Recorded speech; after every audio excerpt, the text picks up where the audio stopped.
Good morning, ahoy, hoy. Yeah, it's 8 a.m. in my time zone, and my dog decided that I needed to be awake at 7:15. So I thought I'll play a little War Thunder. In fact, I got those two grinds I gotta do, so I think I'll take care of those right after this match. Unless I forget, and then I'll play something else. That's the fun part of a bad memory. It's like everything's just kind of like, I got a plan until I totally forget what I'm doing, and then I get a new plan. All right, we're going to go there.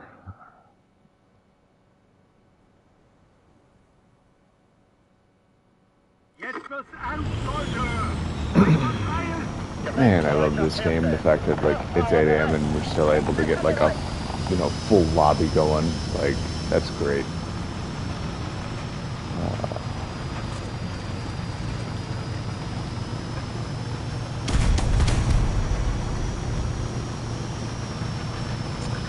I love to hate this game. This game is like, sometimes it's a cat to me,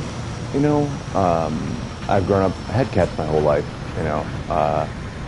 and as near as I could figure, the purpose of having a cat, as it was modeled to me by, various comments and things throughout my life, was that you have a cat so that you can, complain about the cat.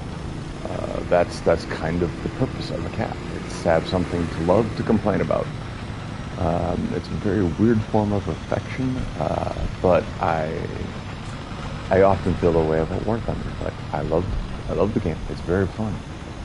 The highs are very high, but man, when things don't go right, it's it's definitely something else. Alright, what are we up to that range? 250 there. Just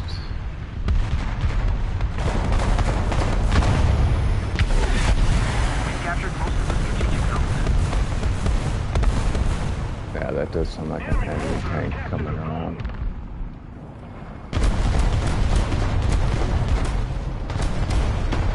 Okay, they're going up there, so I don't have to worry about that anymore.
have captured a zone.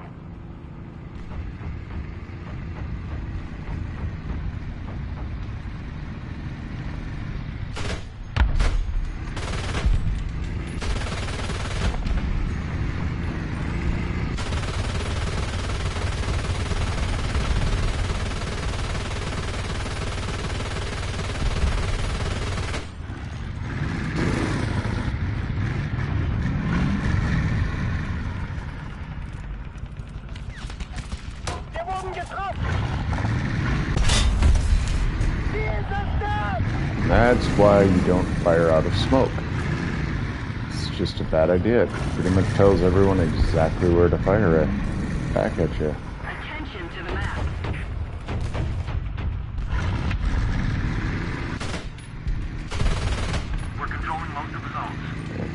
that bush out apparently, which is too bad.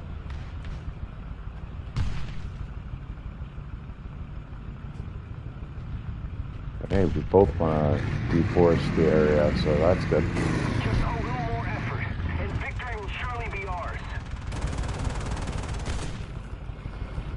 Boy, that sure feels like he's trying to get them to shoot me.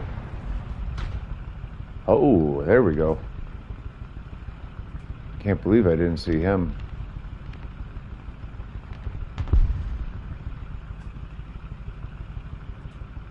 Want to keep an eye on that little rock formation there too. Someone can pop out there, but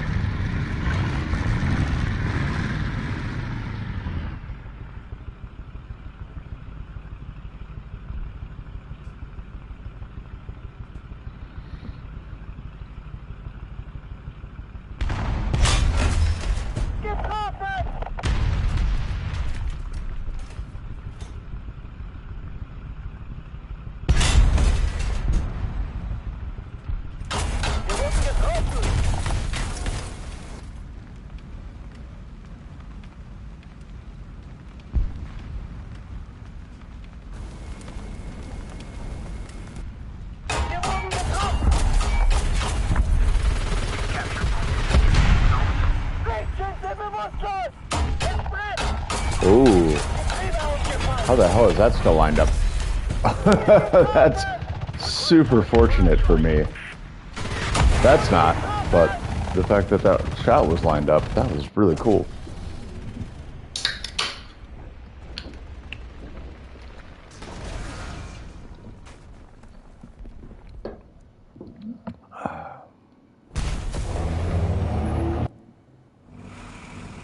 All right.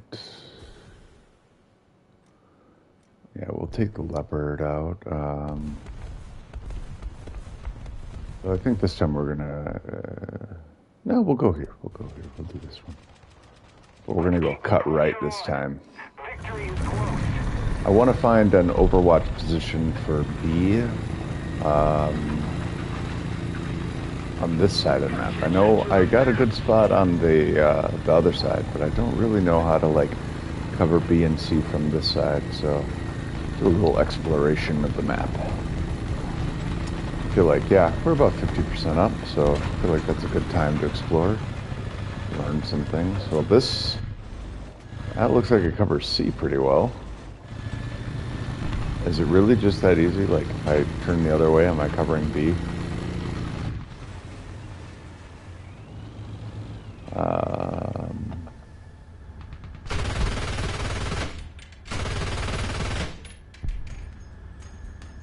I mean, it's not perfect, but you get some angles on it. Let's go to the next gap and see if we can cover from there.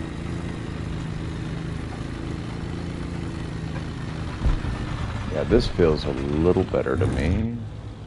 Those are, yeah, here we have a much better line of sight of B. At least the farther half of it.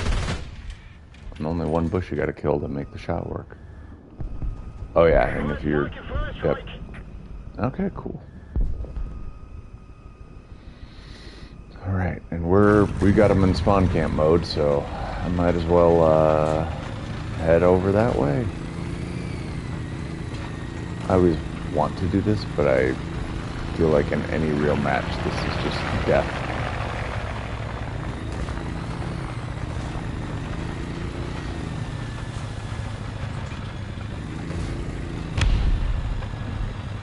Hey, what are you doing, War Thunder? I drive in straight lines on flat terrain. Oh, so you explode a lot. Well, how'd you know? All right. Oh, the river. I always thought this river was empty. That's wild. Is it not empty further down here?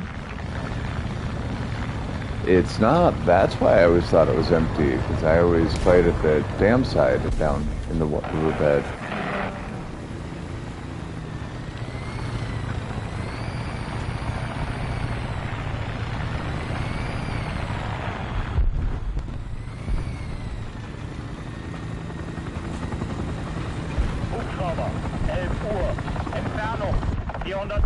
later.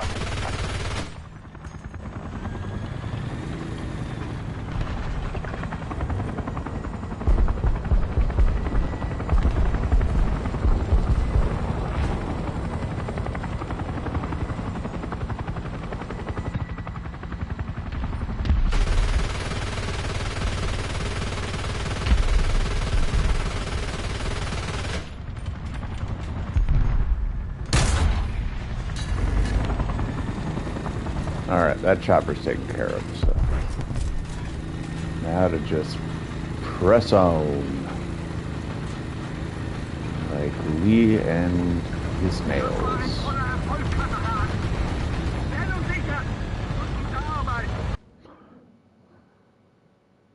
Guten Alibi. Quesadilla.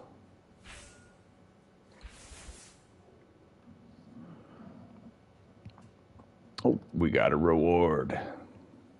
Yeah, and we got our filters. And we got the leopard. This is the best 8 a.m. game of War Thunder ever. All right. Yeah, we'll order that. Let's pause a minute. Let me double check, because can I actually equip it right now? If I can't equip it, why order it? So I need 670. I got 617. So do I want the super?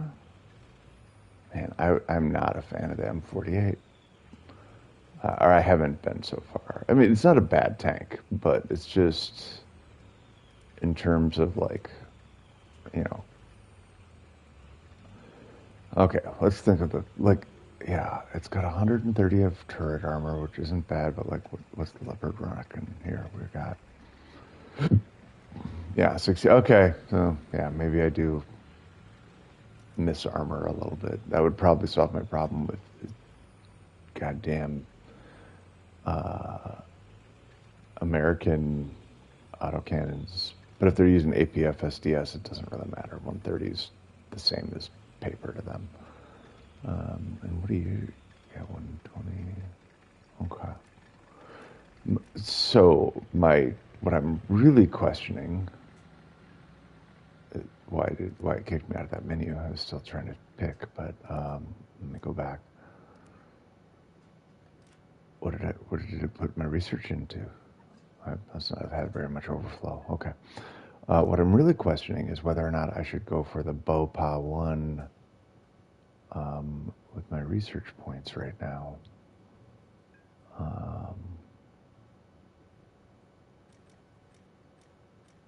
Or whether I push the tank. Because what I like about this is, one, look at the flare chaff. Oh my gosh. And then you can put gun pods on it and get 3 missiles. Like, this is a well-equipped vehicle. See, I do kind of, oh man, I want that. And it's 9.3, so this would be the tier to do it. And there's another 9.3 after it. Okay, so let's play this out. So I get the leopard. Okay, I get the leopard. What is it? 1A5. 1A5. That will probably replace the weasel because I'm still unlocking the Gepard.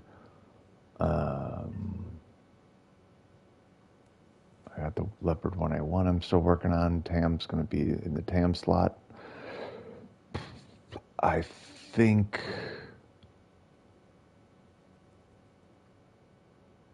if I get the Hilo, I can put the Hilo here. By then I'll probably have the Leopard. I can put the other Leopard on the Alouette slot because he's very, this slot's limited in what armor it has, right? Like let's trim the fat here and see what sort of, yeah, like I think I might have a tier 5. Yeah. So yeah, I do want to get a tank on here. So I think having the Leopard under the 3rd slot Gives me the variety to for mixing matches, do sim battles later, that sort of stuff. Did I just talk myself into chasing a very expensive helicopter? I think I did. I think I did. Let's look at the one behind it. Oh, and unfortunately, you're so similar. It's like upgraded missiles. Whatever. We'll deal with that. We are going to. Oh, I picked that to research. That's what I picked, I guess. Oh no, I didn't because okay. So for our research points are going there, but we're going to turn research on for other vehicles, and we're going to go that way. All right, but in the meantime, I got some daily grinds to do. So let's do our aviation grind. So many new planes. Okay, so 3.7 is our cap for this. Let's go into our research tree and let's find some cool 3.7s that we want to try out. So yeah, grinding jets, a lot of stuff unlocked.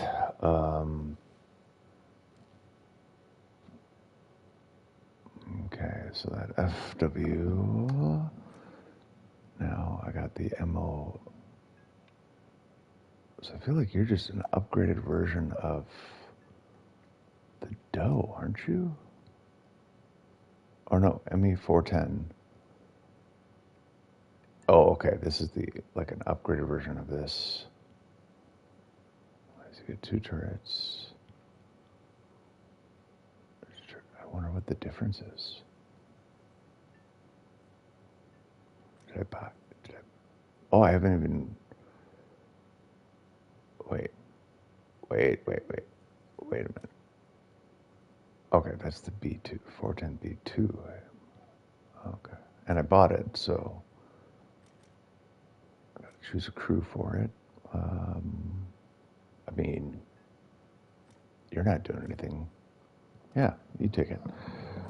Okay. Let's see. I did get the 109 F2, and I'm gonna go up the 109 tree, so I better order this and let's put it somewhere.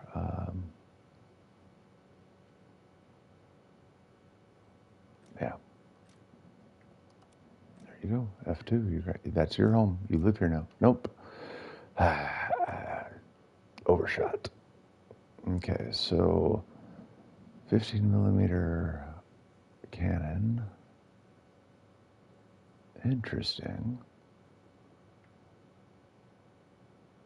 20 millimeter cannon.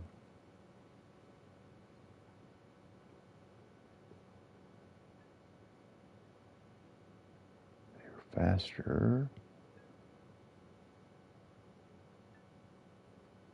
Why are you better than you? I mean, I suppose you're not. Your battle ratings are pretty similar, but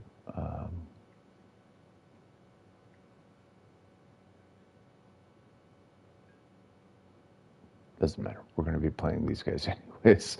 Who are we kidding? Okay. You know what I am going to do, though? I am going to put that old BF on, actually, because I want to finish out its research. Because you're almost done. Almost done. I got okay. You actually have quite a bit. I've got like 4 things I got to research. I can count 6 things I got to research on you for you to be done. So there's just it's such an awkward tier 2.7. Like it's not the cutoff. It's low here. I don't know that. I suppose if I'm in Air Arcade, it would matter more. All right. Talk myself back into it. All right, let's go do the dang thing. I didn't advance these as much as I thought, which is good because I was kind of panicking about I want to be in 3.7 for a while. I like doing Air Assault Arcade in 3.7. I'm very curious though. I should try it someday at just 11 and just see what it's like. Like just okay, we're gonna have enemies trying to blow up our base at tier 11. how the heck does that work? You know, do they fly out farther? Like, do they spawn farther away? Are we just lobbing missiles and just hoping we don't double up on targets? Like, yeah, I don't know. I probably can't even do it because I have a strike fighter. You know, like they're going to be like, oh no, the tornado, that's not intended for this sort of match. Like they don't let the Stuka go in right now. Not every Stuka. Some Stukas they do let in, but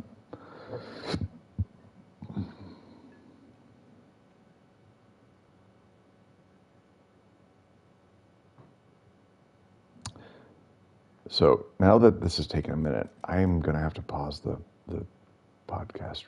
The podcast. I use good words. I gotta pause the broadcast. But I'll be back shortly. Thanks.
All right, and we're back.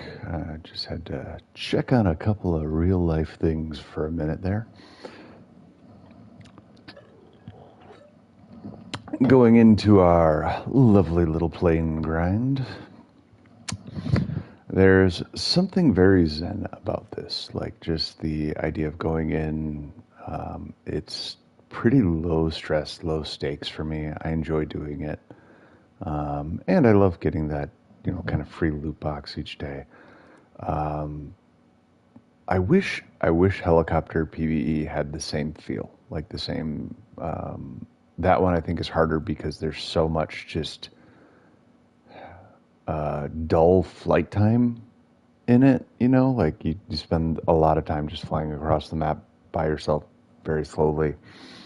And also just generally helicopters can be kind of, at least the helicopters I have, can be kind of fragile. So like to then get near the engagement and then just get like one shot kind of sucks. I think the air battle, assault air arcade, that has a very good tempo for the engagements and for how it happens. Be a lot harder if it was like, realistic or something. I think the tempo would be all wrong. But hi, Walt, how are you doing? You having a good morning?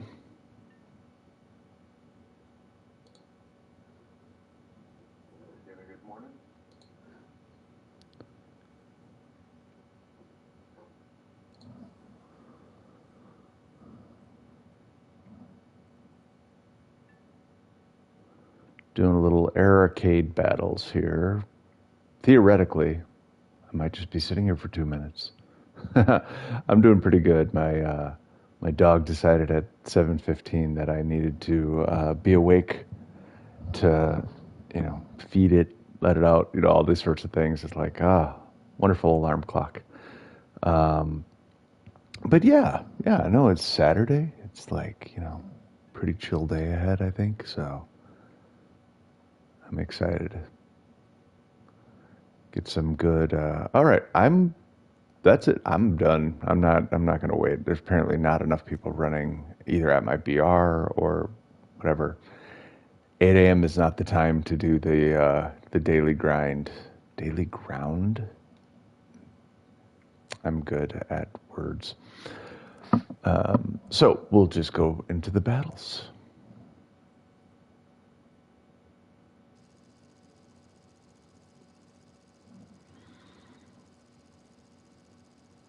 All right, we got a 2-point map here on Tunisia. I'm going to try to get better at the names of the maps. I feel like I should know how to describe the map quickly. Oh, and this is the side of Tunisia that I am just not a fan of. Particularly these lanes, the 5, 6, 7 lane. I do not know them well. I do not know the spots. I think last time we did this, I tried to get over here and I just ended up blowing up a lot in that process, like as soon as you cross that ridge. So this time we're going to change. We're going to just push right into town and we're going to fight behind a bunch of walls. So hopefully no one can give kind of the, cross map shots on us. I hope there's no ways to give cross map shots into this city. And then we're going to push across town, try to go all the way to the left. We'll see how this goes. I wonder, can I crash into these buildings and knock them down? Somewhat? Okay, good to know. Yeah, okay, these are the, semi-permanent. Some of them are probably going to go down real easy. Some of them are probably going to be the semi-permanent buildings that, like this one I know I can't touch just by looking at it, but... all right, yeah, let's get all the way to the left. I guess left based on the direction I'm driving. It's right based on the map. All right. Oh, that's nice. Oh, wow. You can actually be up there. This is a very bad position. Like, they can just drive up to that ridge and just shoot at me. I don't like that at all. Oh, and there's a breach in the wall. Oh, no. All right.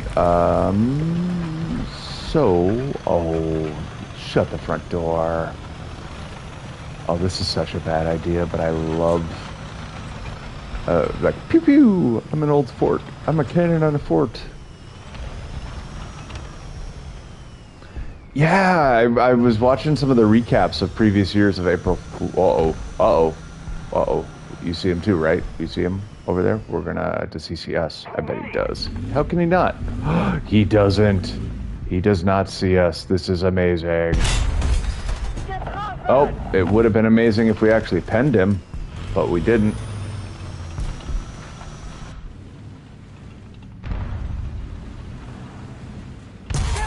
Oh.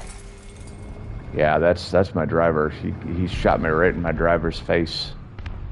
Now we gotta back up, back up, back up, back up, back up. Driver. Yep, switch crews, please. Alright, let's get out of the line of fire here.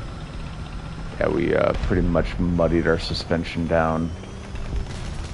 Yeah. Oh yeah, we can do the same thing. There you go. Hey, teammates, did that work? That did not work for...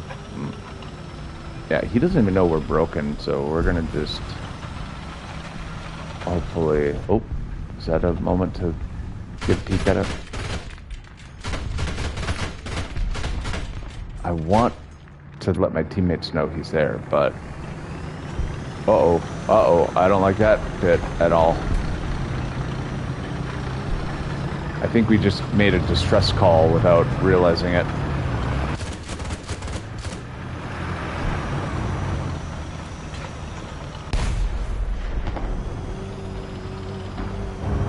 Oh man, that is so frustrating. I didn't realize we still had a shot left.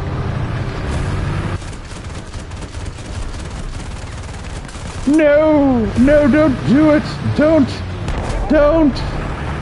Yeah, listen, I'm still heavy. Physics! Oh, physics failed. Yeah, pop up.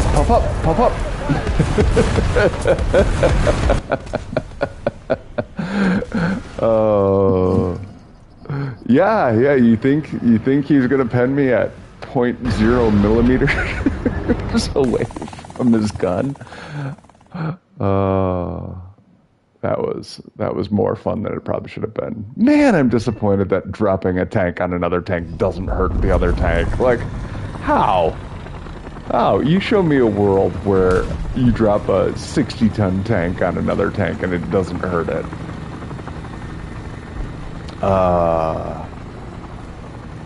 It's okay. I'm sure there's a million reasons why Gaijin's like, yeah, we're just not gonna have ramming be a thing. But, oh god, it's funny. It cracks me up, so.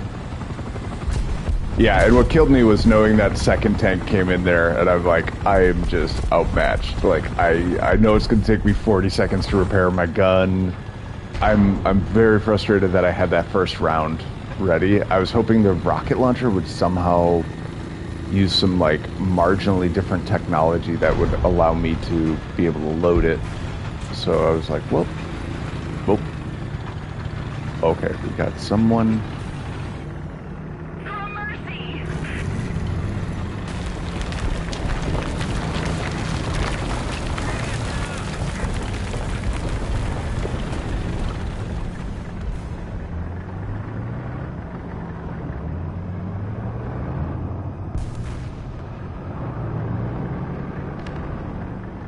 I can hear him.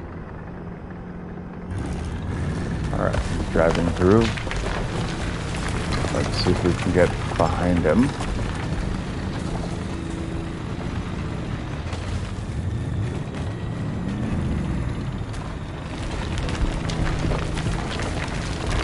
Think we're making enough noise to let him know we're coming? Oh shit, yeah we are. My sir. My kind, sweet summer child. Yeah. This is why you have to pay attention to sounds, buddy. Where did you go? Did I hurt you bad enough? Who hurt you? It was me. I hurt you. I am the source of your trauma. in this particular moment. You know, I thought Tunisia would be cold, so I made a little extra fire. But it's actually pretty hot here. I'm feeling good. I'm having a laughy laugh. Let's do it. Let's go in. I did not think these little quick nimble tanks in this city would be this much fun. Like, honestly, I think of German tanks as snipers, but man, these, like, you know, the mobile ones, like, yeah, the armor's not great on them, but my ability to, you know, circle and pivot. Now, again, I hear somebody. I'm sure if I, like, drive through here, I can...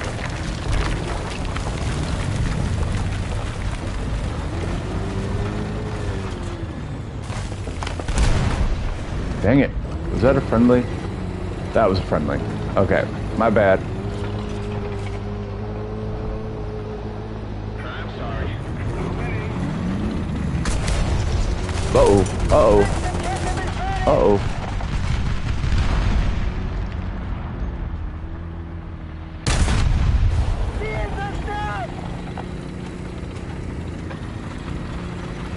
Well, it worked out. I might have had the wrong idea at first, but then I had the right round for the moment. All right. Doing a wing ding, heading out to the edge of town. Gonna get blown up as soon as I stick my nose out. You know what? No. We're better than this. You know why? Because we're going back to our little fort. And we're going to haul our corpse out of there. And we are going to use our corpse as a little shield to make our fort a super fort. That's what we're going to do. Yes, they'll probably shoot us out of there. Yes, it might not be the most effective overall strategy for the game, but is it cooler than a snow fort? Abso-freaking-lutely. Alright, so here's how we're going to do this. We're going to attach a tow cable, and now we're going to go up here. And yeah, okay, sorry. Oh, that's right. You're fat, so you have to stay there now. You live there now. I'm sorry. I don't mean to body shame you, but at least we know the JPZ-70 has a good personality, because we are not hauling that boy up the hill. He's a big boy. He's a big boy. How's your bow? Alright. Looking around the map through a little pinhole, better just use binoculars like a normal person. Man, that's the wild thing. I remember, you know, low tier, use binoculars so you can get that, you know, distance advantage. But now I'm using it so I can, like, actually look, but, like, see things in the distance, but not be so myopic. I mean, like, that's a, compared to, like, my overall view. And the main distance, like, you know, the view's not much difference there, but it's that I can whip these around in a much faster arc than I can, you know, So, oh, I really do feel like I should go with him and help him. But I reserve the right to change my mind if he explodes while I'm headed that way.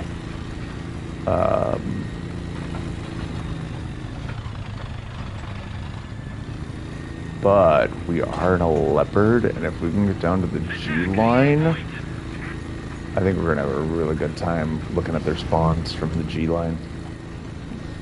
So we're gonna push through these this rocky region and get out to those dunes, and I think we're gonna have a party in the dunes.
Right. Sorry about that. Had to mute for a minute. Coordinating the day plan, sort of a thing. Ooh, that's a fun angle. The angle of the dangle, and they even gave me the range. What? Now did he move? I see. Okay, his MG is really all I can see. That's funny how that can just spoil your profile. Oh, right up the pooper. Poor Dank. He did not need that. Let's see, what else we got? We got Arty Fire. We got... I mean, my gosh, this is a hull down dream. I mean, someone's gonna have to spawn in and rush me, right? Like, there's no world where they just give me this position all day long. Is there anyone else on that hill?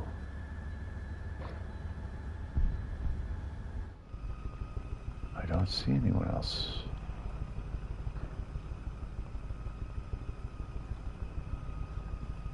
What's the distance to this tank? That might be helpful in the future.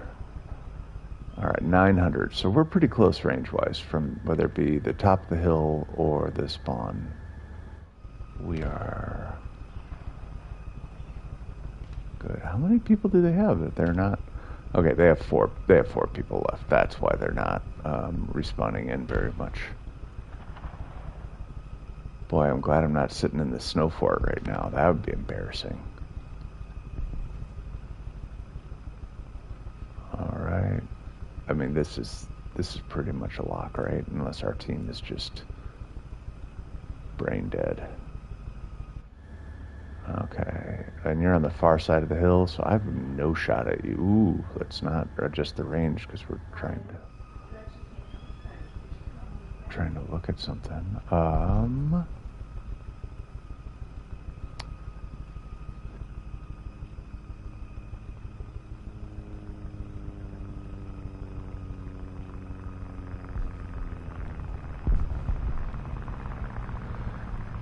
right. Okay.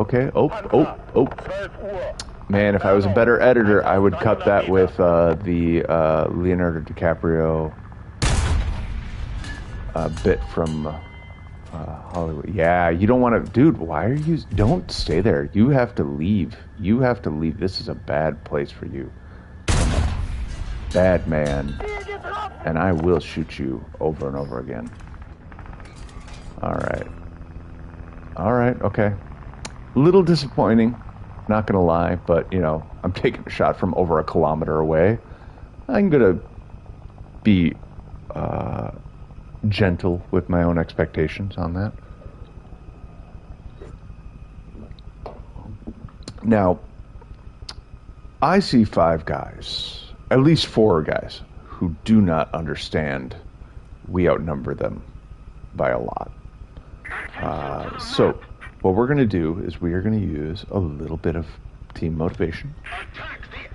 And I'm going to just yell, attack the A point. Because, you know, that's how you gently communicate with your team about what they need to do when they're sitting back playing defense on the B point and there's only 4 people on the other team and 1 person is sniping their spawn. I mean, I'm sure a couple of them are rolling out going, well, I reserve the right to not go forward if that guy on the G line explodes. And to be fair, they're not wrong. That's kind of a good thing to do if I explode. Because we don't have a tremendous... Oh gosh. Get back. Where did we... We don't have smoke yet. Oh wait, we do have smoke yet. Good, we do have smoke. Okay, yep. Now, I'm hoping by actually changing my angle here, that's a lot of smoke. I probably didn't need to smoke that bad, but, you know, I grew up in the 80s, so it was still a big debate about whether it was cool. Everyone knew it was dangerous. Boy, that was cool and dangerous. No, I mean... Like, I did grow up in the 80s, and I do remember a lot of conversations around a camel that smoked. And my mom trying to explain that they were worried that this cool camel would cause kids to want to smoke, and I'm like, I've never wanted to smoke because a cartoon camel that dresses like a guy from Miami Vice. I think maybe, yeah, I don't know. Oh wait, shit, is he up on the hill? Is that where he was digging me from? Okay, what's our range? We're still at 12. Oh, that's why he stopped shooting. I was at 1200, so it's like he couldn't. I got hauled down. I actually got hauled down. That little pivot to the side did actually help. I just saw someone move off that hill, though. That's unfortunate. Okay, so we're at 14.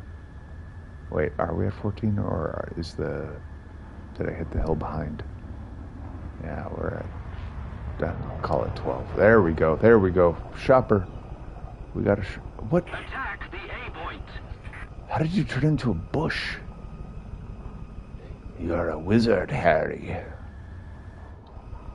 All right. Okay, yeah. Oh, gosh, that's so frustrating. He's, like, almost there. I can...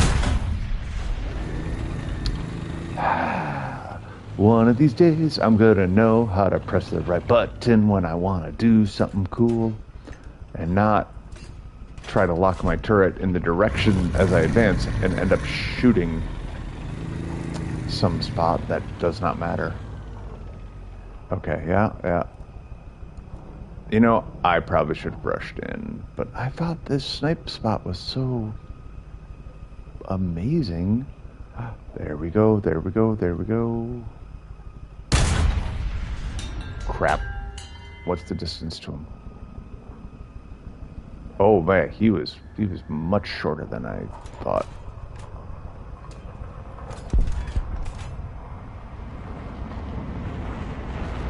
You don't see me? Oh, that's a friendly, okay. You can see me friendly, that's fine. Hey, C90, good morning, how are you doing? I can tell you, I'm in a much better mood than the last time we played together. We talked like last night, 2 in the morning. I'm just like, oh, the world sucks. This game's the worst. But having some good energy this morning, so appreciative of that. All right, our buddy's pushing up to the point. We're gonna assume that they are now focused on me. Yeah, doing really well. Having just a kind of amazing morning. Had some setbacks through the game, but they don't feel bad. They're just, you know, like, well, okay, I did something wrong, which is the more emotionally mature way, I'm sure, to respond to a game. Oh. I see you. You cannot hide from me. I see you. But I need you to not be driving so much. You're hard to hit when you drive. If you could stop and just hang out for a minute. I don't even need a minute. What are you talking about? Don't cap. Oh my gosh. Look at these big brains. 8,000 IQ plays. Don't cap, we're just gonna farm the kills. It's like, okay, cool, but they could like not spawn in, right? And then we just sit here and we don't get to play, they don't get to play.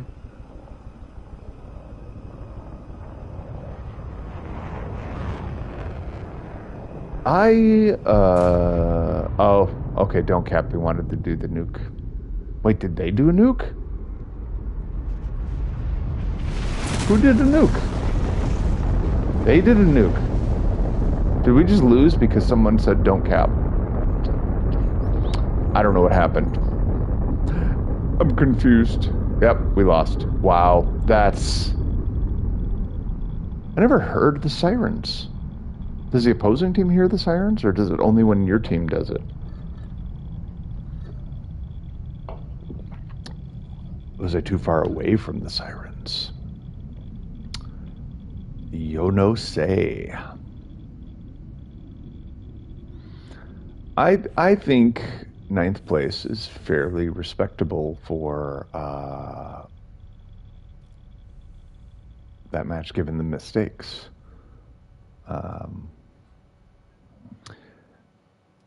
Yeah. Well, hey, let's make up for it. Let's get going here. I'll shoot you an invite. And then as a heads up, I gotta pause in like maybe like an hour and a half, and then at like yeah, I think I'm gonna be on for about 2 hours now. But I'm gonna have to take a quick pause in the middle there. So just so you know, so you're not like, oh, hey, what's going on? And then suddenly I'm dipping. But yeah, let's do it. Let's get some. Oh, that's the wrong person. There we go. There we go.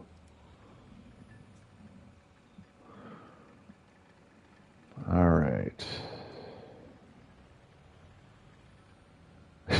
You're killing me with that 15 centimeter sig. I I get it. I like the meme tanks. Like I'm sad that oh, what's the one for the Germans that I always want to take this into high tier game. I the 35 let's see, the 38 TNA. This is like possibly my favorite low tier tank because if I'm remembering right, I know it's one of these 35s, 38s. I think it's the 38T. But their main round doesn't use a tracer. So when you're popping people with it, the sound and the hit indicator are the only things they have. So like if you hit an enemy tank, the guy next to him can't like backtrace your tracer to know the general direction from you were firing from. So really lets you do some fun little things. Plus, it's a little teeny tank. So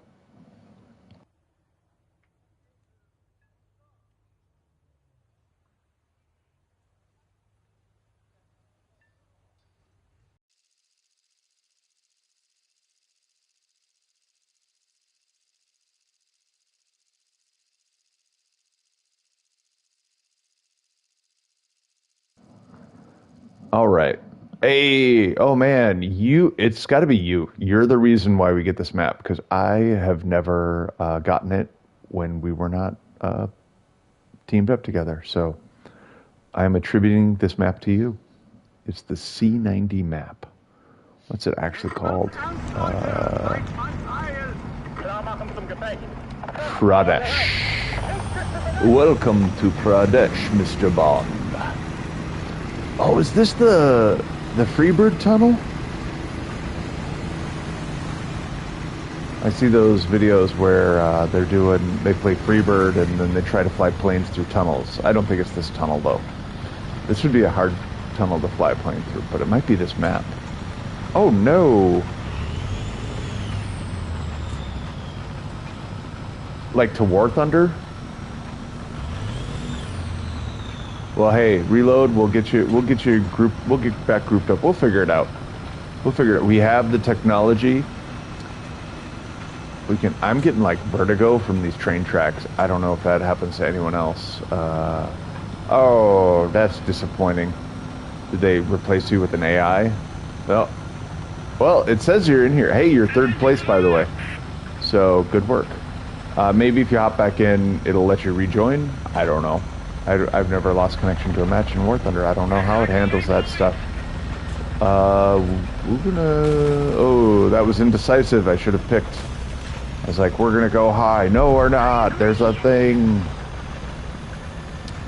Alright, I still do not know this map, so I am going to... this feels a little familiar.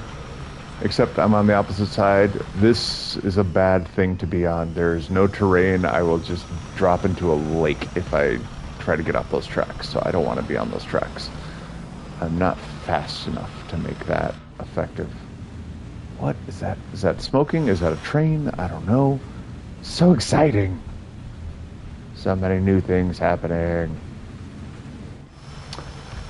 So last night, went out with a bunch of friends and we did a very unusual experience. It was a fake game show, like where they simulate games from a game show, but you play with like your friends and you know, just do all these like the ridiculous, like they call the name and you run down and you scream. And I heard about it, and honestly I didn't really have, like, I was like, oh, that sounds weird, you know. It's like I've played like, I know there's like there's weird activities in the world, you know. There's basketball while you drive bumper cars, you know, wheelie ball or whatever it's called, you know. And like, there are just unusual hobbies that exist, or activities. I shouldn't say hobbies. Maybe it's a hobby. I don't know. But yeah, there's these unusual activities in life and such. So I didn't really think much of it, and I was like, ah, yeah, let's go, let's give it a try. Let's, you know, who knows, maybe it'll be like you know, anchovies. Maybe it'll be like some flavor of ice cream you've never had in your life, and you're gonna be like, oh, I'm glad I did that. So I went out and did it, and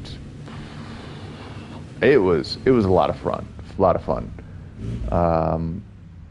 My personal highlight was, because, you know, it's all my friends, and these are like people I've known for years, like people I went to high school with, you know, that sort of group of people. And we were doing a kind of like a Wheel of Fortune game. And you know, it's my turn to like pick a letter, and you know, my teammates they're not like self-serious people, but they're types of people who, like, they'll get into the spirit of a game, and they're like, yeah, let's play to win, you know, sort of thing. So but I have poor impulse control, I'll say. And I like games, and, you know, like there's just a lot of things that, like, you know, I like experimenting with games. I like testing boundaries. I like testing rules. I love, probably like way too much, enjoy pushing buttons. Not like in a mean-spirited way, but just like finding the way to get a reaction out of someone. That is something that it just like I find intrinsically rewarding. You know, I do it and they're taking A. I'm not being much help to my team, but I have a story to tell, so I'm going to keep telling the story. Turns out I should have followed my instinct and looked to the right. But anyways, yeah, so we went and did that, and they're like, hey, this time you get to pick 2 letters. And I'm like, ooh, this is exciting, you know. And almost nothing has been picked. I think there's like 2 vowels and a common letter, sort of a thing. And I think it was like E had been picked, and like it was just, the word made no sense. Like the phrase, it was like a common phrase, but like the last word was 2 letters, and the last letter of the last word was A. So I'm like, what the hell does this end with, you know? And I'm like, this just doesn't make any sense to me. And so I'm like, you know, nothing. I'm not great at Wheel of Fortune to begin with. Like, that's just not my game. And so I was like, I don't know, what can I do here? So I get up there and I'm like, he's like, what letters do you want? And I'm like, what's the dumbest letter you can pick? And I go, Z. You know, because like I got 2 letters, right? So I get to like do the impulse control thing, and I'm like, yeah, I'm just gonna pick Z. It's stupid, and I want to do it, and so I pick Z. And my team flips their shit, and they like legitimately boo me, and I'm like, that's how you treat your friends? I'm like, I was gonna pick like T or R next, but no. Like, you're gonna talk like that? I guess I'm picking V too.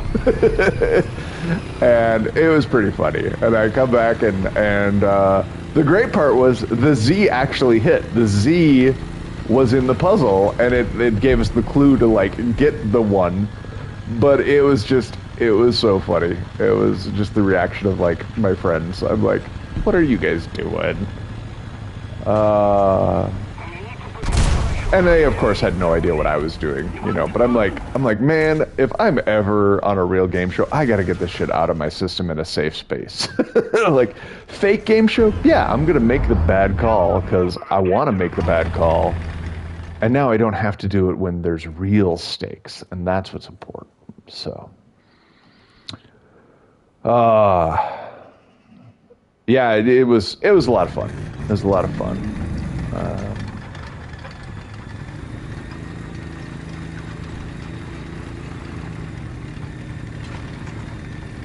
I have been very fortunate in my friend-making experience throughout the years, and I attribute that to, I don't know what to call it. I guess I'll say growing up, I had a series of insecurities. Probably still do. I mean, that's kind of the nature of insecurities, right? Like they don't go away. They don't magically vanish. You just have them. But so growing up, I had insecurities, and the way I kind of dealt with them was I just I guess when I was in high school and junior high, I was pretty much like just a bossy jerk. Or I was incredibly argumentative, and what I found was a bunch of people in my life who would either give back as good as they got, or would tolerate it and be able to see past, you know, like the short-term limitations of like my social approach, and you know, understand who I was at my core, or separate from that. And that allowed me to create a lot of like very good, meaningful, wonderful relationships with these folks.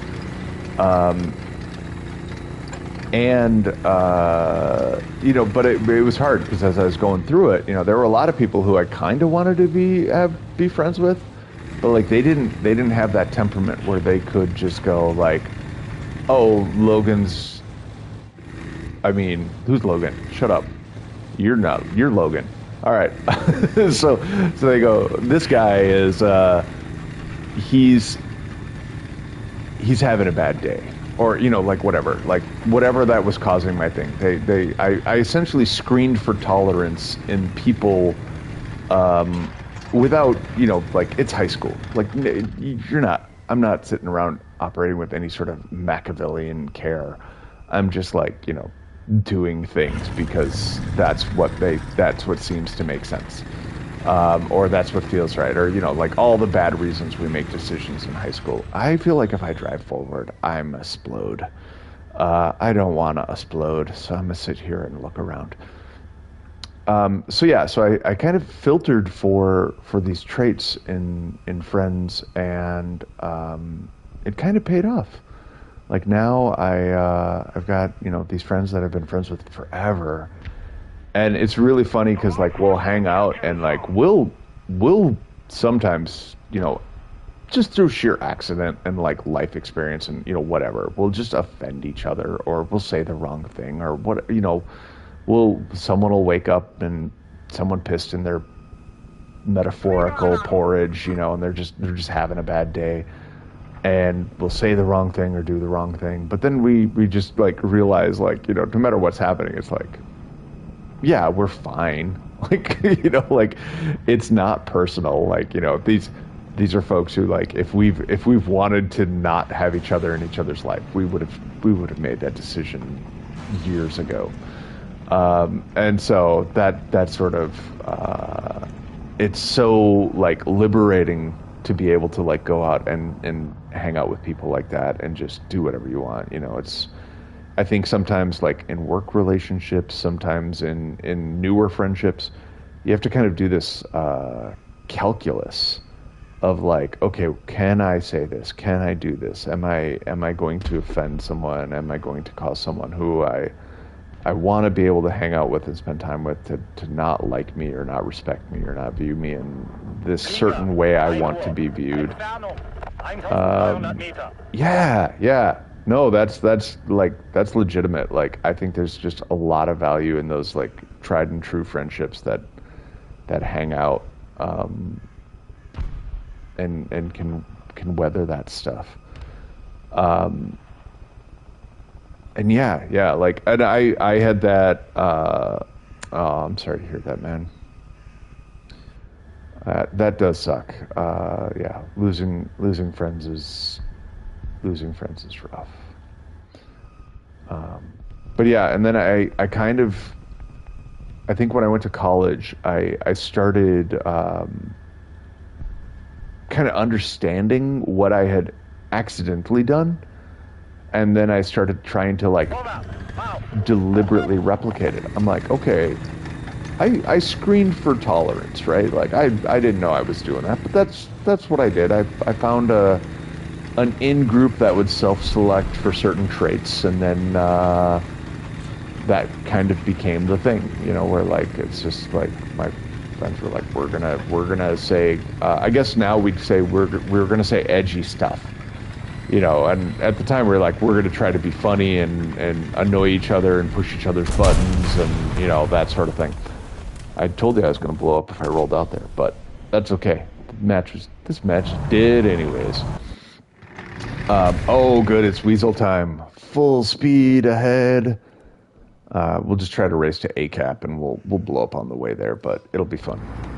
But then in college, I started doing the same thing, where I would find people who I could kind of push their buttons, and I could do things, and they wouldn't have these big dramatic reactions. And there were a couple of people who I met who. I was just being my kind of genuine self, not really worried about repercussions, almost like too much, like where I was like, God, am I a sociopath? I'm just not caring about other people's, perspectives and feelings. But it was also like, first time away from home, first time being surrounded by total strangers. So like a lot of those social bonds were weakened. Like like the people around us really do have a big impact on who we are in our lives. So I'm like, experimenting with this and playing with, social dynamics and, who I want to be as an adult, the things you're supposed to do in college. And I go, in that process, I made some new friends, some people who, really seem to like have great bonds and whatever. And like, I still remember one guy, he got really upset that like I hung out with another guy, and like we did the same sort of hobby or maybe even ritual, it was like walking around a field smoking a cigar and just talking about life, like he and I would do this. And then another guy was going through some shit, and I'm like, hey, here's something that my friend has done with me, and it helped me cope, and I'm going to try to help you this way, and so we walked around the field, smoked a cigar, and he apparently saw that, and I don't know how I would describe it today, but at the time, when this was happening, the word I had to describe it was butthurt. He just really took it personally. Like I was sitting around going, you know what? I'm gonna offend him by inviting someone else to do that, And I was like, I tried to explain it, and he just couldn't hear it, and that hurt because like I thought he was a really good friend. I really trusted him. I liked him a lot. Like we had a lot of fun together, but like he couldn't get over that. And I think in the end. Do you think I can hide here? Do you think he's gonna see me? I think in the end, let's see if I can spot him at least for the team. Oh my God. Dude, you don't see me. I'm not here. Don't look at me. Don't you look at me. Yeah, oh my god, he didn't see me, guys. He didn't see me. That's amazing. I know I can shoot him, but oh, look at him. He's adorable. He's adorable. He's so confused. He's like, why is the point capping? There's no one here. But yeah, so I started screening for that, just like, cause like I'm like, I don't want people in my life who are gonna get like, for like me as a person who has insecurities, like the idea that someone's gonna reject me because I say the wrong thing, like, oh god, that hurt, that is upsetting. So especially because I have insecurities and low impulse control. So like words just come out of my mouth. I don't have a lot of great internal filters. And there's just numerous reasons for that. But anyway, so yeah, I just, oops, sorry. Are you all set? I don't want to leave you behind again. I felt bad, but it's also War Thunder, so you can't leave the match, or your crew gets suspended for 5 minutes. Which I was like, I did that the other day, and I'm like, yeah, I'll go fly planes, and then I went, and I'm like, oh crap, my planes use the exact same crew as my tanks. Damn it! So then I played a lot of Tier 1 American, or I played a match of Tier 1 American that day, and God, man, playing Tier 1 after like Tier 9. It feels unfair. Like, I felt like I was kicking kittens around. Like, I'm like, what is happening? I'm like, don't any of these guys look around? Like, I'm like, are they all driving in their turret cone? Like, oh god. The Pagelpanzer 57? Is that the one with the wheels? The like little wheelie bobber who's super fast? Or is that that I thought that was like the rat and car. I'm gonna rush B from the G7 spawn. So yeah, self-selected for that, and then I started, in my friendships, this was kind of useful. So then I decide, you know what I'm gonna do? I'm going to apply this to dating. This idea of like, I'm just going to be myself. I'm going to be unapologetic. I'm going to push buttons. I'm like, if I'm dating someone and we're not going to get along, I want to know like in a week and a half. I want to know so fast because, at the time, my reasoning was there are like 7 billion people on the planet. I think that might be 8 billion now, but there were 7 billion, or something like that. Some just ungodly big number that, like, why would I worry about what one particular person felt or thought, or what have you? So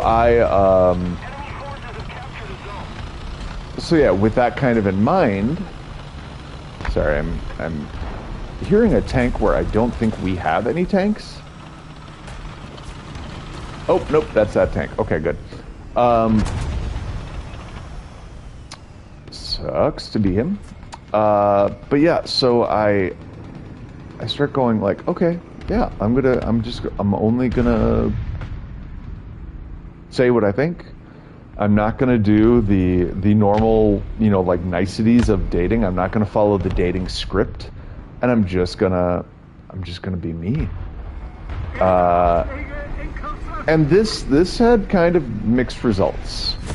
At the time, okay, so that means you're out of ammo wherever you are. But at the time, what it meant was, can I go in here? I know I can't, but I want to go in the building.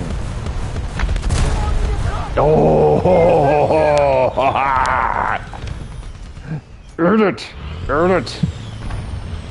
I'm on fire, but I don't care. I mean, I'm on fire. He's heating up. He's on fire. That's NBA Jam. Wait, is that NBA Jam? I don't remember. Their game is. It's an old NBA game. Everyone had big heads. 90s were weird. Anyways, so yeah, so I started doing that with people I was dating, and what it resulted in was my like longest relationship was like 3 months. Okay, 3 months caveat. There was a long distance relationship I had with someone who probably amounted to 3 months, but like, yeah. So, anyways, but that was a little longer. But for the most part, 3 months ended up being my longest relationship with no sort of caveat or addendum or whatever. And it was funny because like I remember my mom was like, "You're never this is not a good approach. You're never gonna meet someone, you know." And I remember at one point when I started, me and my buddy figured out. Well, we didn't figure out.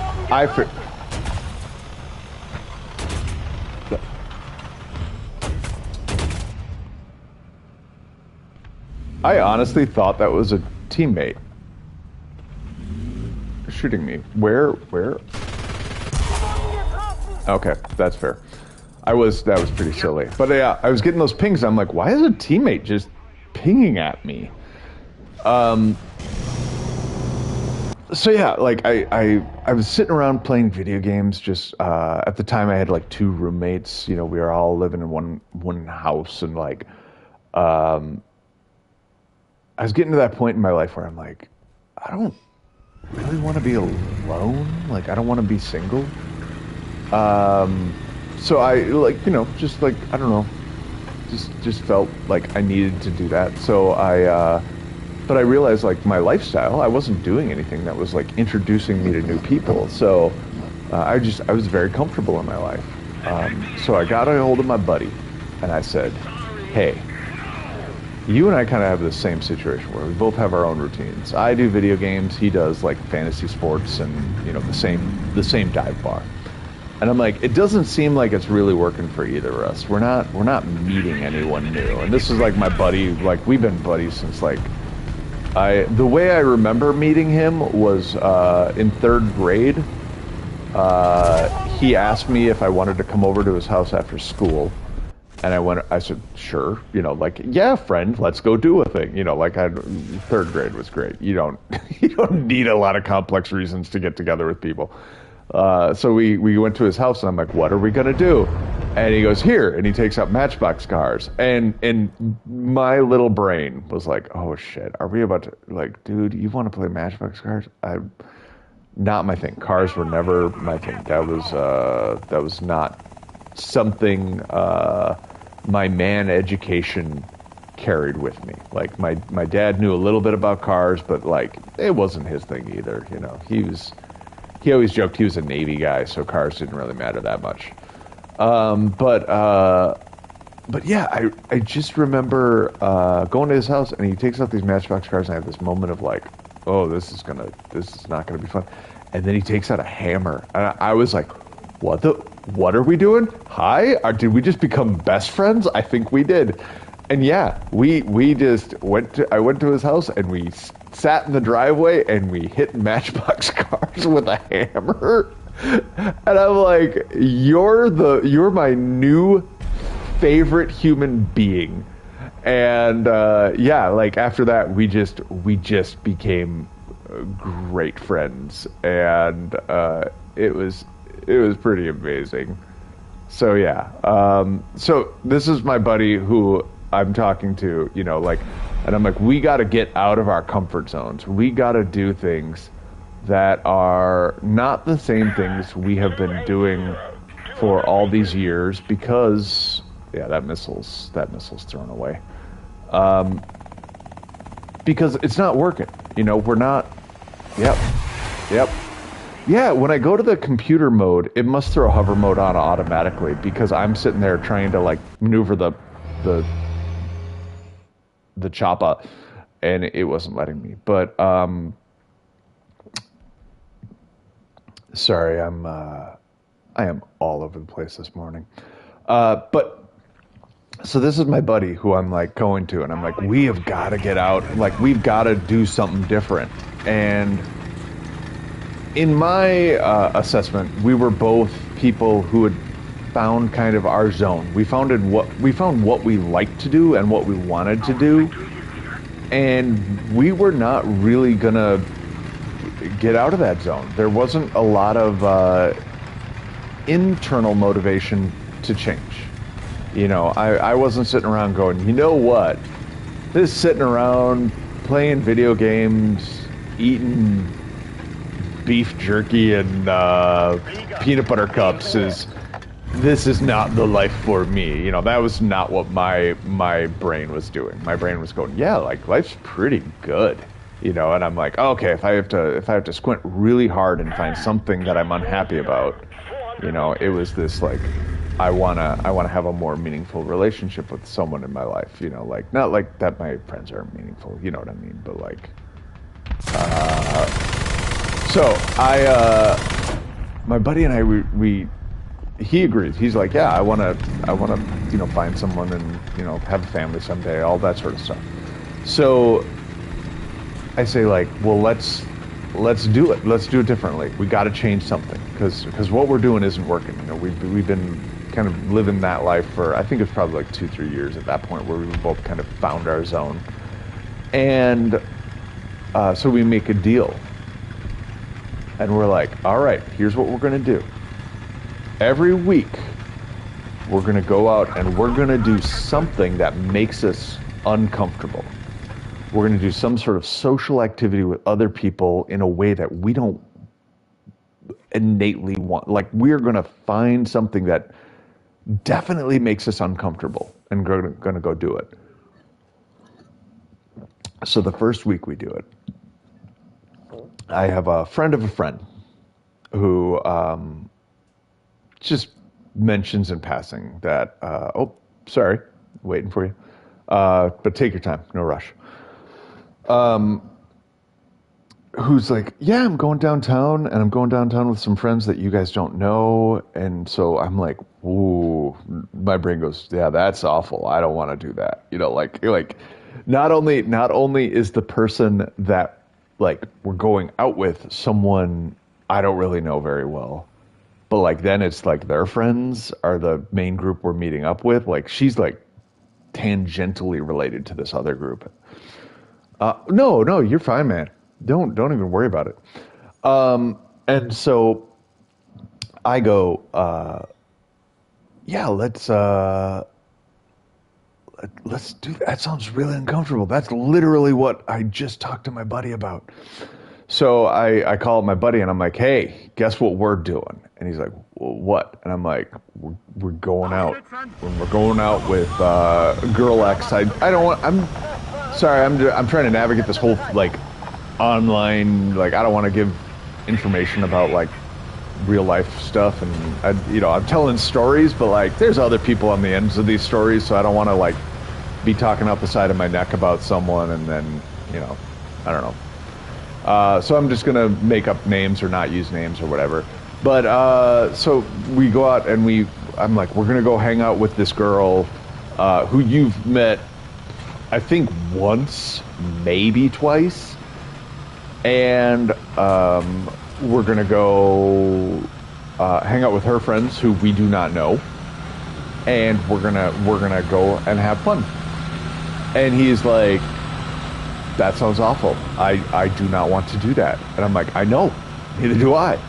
He's like, so why are we doing this? And I'm like, this is our week, and this is our one uncomfortable thing. And he just kind of like deadpans and goes, fuck.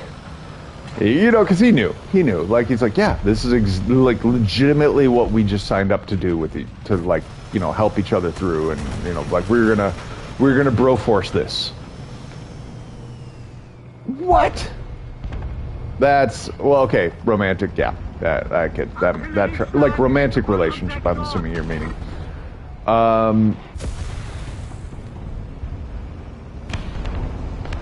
Yeah, so we go and really all that means, man, a short relationship like that, all that means is you just haven't found your person.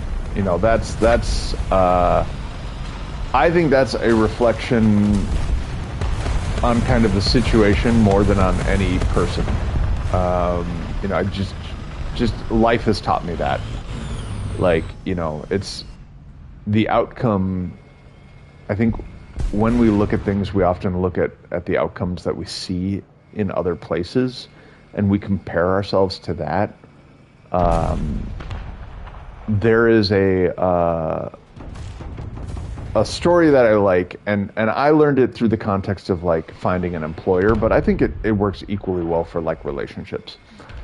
And the story goes that a young lady's father dies, and he leaves her a watch. And it's an old pocket watch that he carried throughout his life. It had a lot of sentimental value, but not a lot of... it just had sentimental value. But, you know, with his passing, she kind of falls into some financial hard times. And so she's like, maybe I can sell the watch. You know, I need to go look into selling the watch and see if that can help, you know, kind of pay for my kid's school, you know, like just take care of the bills, the things that need to be taken care of to like live a life, because that's what my dad would want. You know, he loved his watch, but he loved me more. So, you know, that's kind of her reasoning. You're killing me, Smalls. I love it. I love seeing the tier 1 rolling around. Oh. Anyways. So yeah, so he, she takes the watch to a pawn shop, and the pawnbroker looks at it and is like, I don't know, it's an old watch. I can maybe give you like $10 for it. And, you know, she's got to, like, reflect and weigh her needs, and she goes, you know, $10 is not going to, like, significantly change my circumstances. My life is not going to get vastly better with $10. And this watch meant a lot to my dad. So, no, I'm not going to sell it for $10. You know, she chooses not to sell it. Then she takes it to a jewelry shop. And the jeweler looks at it and goes, well, you know, it's old, it's pretty tarnished, but I think there's some parts in here I can probably use. So he offers her $100. And, you know, she has to think about it and go like, okay, yeah, $100 for my dad's old watch. That could be good. And so she tries to figure out, like, should I sell my dad's watch for $100? You know, that sort of thing. And, oh, shit. I don't see him, but I saw the smoke. Oh. No, I don't see him. Should I sell my dad's watch for $100? And in the end, she decides no. Like, it did mean a lot to him, and she felt like, you know, this is going to kind of give short shrift to him, you know, and $100 isn't going to help a lot. You know, she's got her debt's in the thousands, not the hundreds. So then she takes the watch to an antique dealer, and the antique dealer is frankly flummoxed. He's like, this is one of, like, you know, 10 of these watches that remain in the world. And, you know, he offers her $100,000 for the watch. And of course she takes it. $100,000, that is going to change her life. There is no question in her mind that this is what her dad would have wanted, and would have perfectly valued this over just, you know, this sentimental watch. So she sells the watch, you know, bills are paid, life's good. But really the moral of that story, as I take it and I learned about it, is if you go somewhere and if you know, present yourself, or present, oh,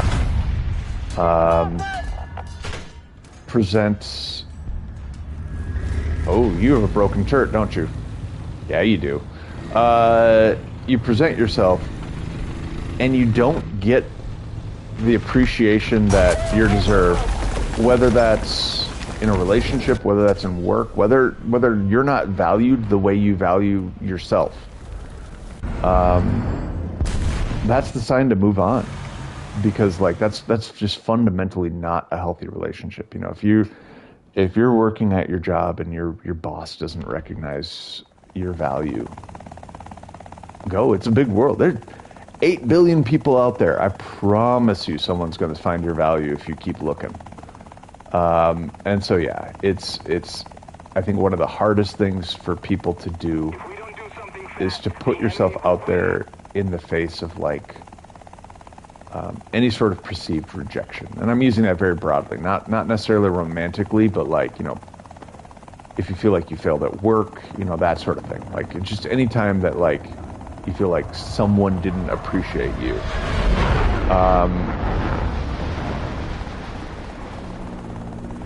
Well, I'm gonna die. Can I not depress faster than that? I feel like, oh, because I have full altitude climb on, maybe? I don't know. Yeah, I'm gonna run away from a jet in this helicopter. Juke! Serpentine! Serpentine! Oh ho ho! So yeah. But yeah, if you're going through life and yeah, you're not finding that, don't be patient, man. Like life's big, life's long. There's lots of people in it. You know, shit gets better, like always does. Every time people complain about the state of the world, especially lately to me, I'm like, but like, there is no point in time it was better. Certainly not for everyone. You know, like there's no point in time the world was more egalitarian than it is now. I know that there's still a lot of shit that's wrong, a lot of shit that needs to be better, but, you know, you deal with the soup you have, not the soup you want, right? And, oh, that's a missile. All right. But yeah, no, so yeah, I'm sorry to hear that. I know that's probably not the, yeah, like I know that's like a weird side tangent because I was talking about something else, but If we don't do something fast, but maybe that perspective can mean something to you. Maybe not. I don't know. heute ist nicht unser Tag. So yeah, if you're not valued, move on. Someone will. So anyways, so back to the first story. Like, Jesus Christ, I'm like Inception level stories within stories within stories. But going back to the first story, so my buddy and I, we go out, and as we're like driving to the place, he reveals to me that he like kind of likes this girl that like, you know, he's like, hey, maybe, I don't know, like he's not close to an idea, and I'm like, okay, you know, like whatever. That's awesome. That is cool. Shit, yeah. Yeah, I've never like I tried collecting things. I'm bad at collecting things. I'm just rough on my life. So like, yeah, I never keep anything mint. But that's awesome, man. So yeah, so we go out to this place, and right away my buddy's night is ruined because it's very clear that this girl is with / interested, who I don't know how to describe it, but she was into another dude. And so my buddy who like kind of thought about like maybe is suddenly confronted with the fact of like just no, hard pass, you know, that sort of thing, you know, and he's just like, oh, wah wah. So this is a very weird, I've never been down here on this spot of the map, so just kind of figuring out the terrain and the read. But so yeah, he's kind of adjusting to this shift, and he has to work the next day, and we're out at a bar, so he like can't even really drink. So he's just like, I don't know, man. This is kind of not my thing. And I'm like, yeah, but like, can you like bear it out for me please, friend of mine from 3rd grade, who I'm definitely not guilt tripping into doing this. And he goes, yeah, you know, he's a solid guy. Like he's my bro. He's been my buddy since forever. So of course, yeah, he hangs out. And I end up meeting this girl, and you know, she's cute, and you know, she pushes my buttons right away. Not even phased about it. Just doing it. Just, you know, living her best life. Just talking her talk. You know, and I'm like, okay, like, yeah, you're pretty sassy. Like, this could be fun. So I get her number. Her buddy tries to wingman for her, and actually, like, hilariously screws it up in a way that, like, I can't even do justice to, so I'm not even going to try here. But anyways, so yeah, he kind of screws it up. But I'm like, yeah, she's not her buddy.